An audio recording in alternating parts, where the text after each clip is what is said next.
When he won at Texas a couple of weeks ago, he realized he was one step closer to that second championship in NASCAR. Kevin Harvick with us now on NASCAR Race Hub. Kevin, welcome in.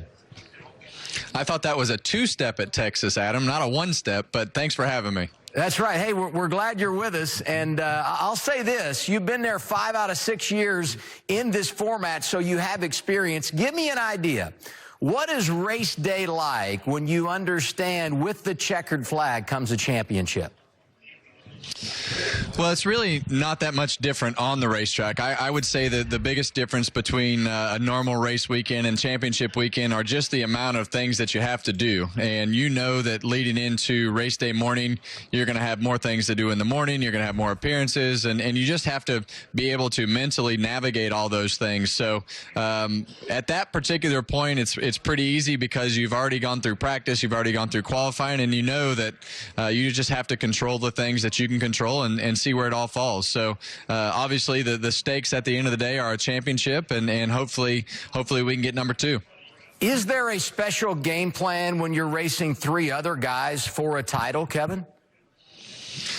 No, I think that those guys are going to race each other as hard as I'm going to race each one of them. And I think, for me, it's in SHR and everybody at Stewart-Haas Racing, it's been a pretty easy plan to navigate. Obviously, they have some internal politics that they have to navigate and decide how they're going to share information and all the things that they have to do. So for us, we've been working on our car for several weeks, and the focus of everyone at Stewart-Haas has been on this number 4 car to try to win a championship.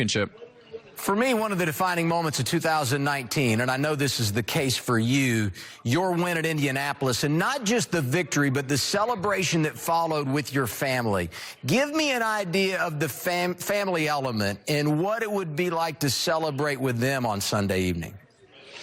Yeah, that would be really special, Adam. And I think as you look back at Indy, and that was Piper's first trip to Victory Lane, and having them all there at Texas again was a lot of fun. And obviously everybody will be here this weekend. But, I look back at those 2014 photos and think back to that evening after the race and all those moments that shared with not only Delana, but Keelan, and seeing his eyes lit up and knowing how much different that would be for him in understanding the situation and everything that's going on with a championship at this point in his life would be fun to experience as well. So Piper, it would just be pictures, but man, they would sure mean a lot as a parent.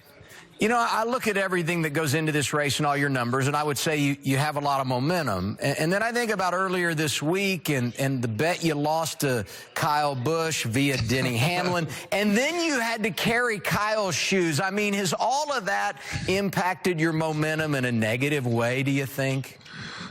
Yeah, Denny got us into a bad situation there, but he started it, and I'm like, there is no way that Kyle Busch can actually run 5.8 miles and beat us in a car back to the hotel.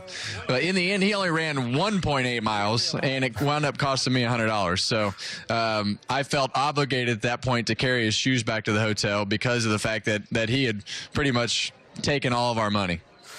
The original reports were a 4.5-minute mile. I said somewhere the math has gone totally wrong on this. Totally Kevin, thanks for being here, and good luck winning that second championship on Sunday, okay? All right, Adam. Thank you.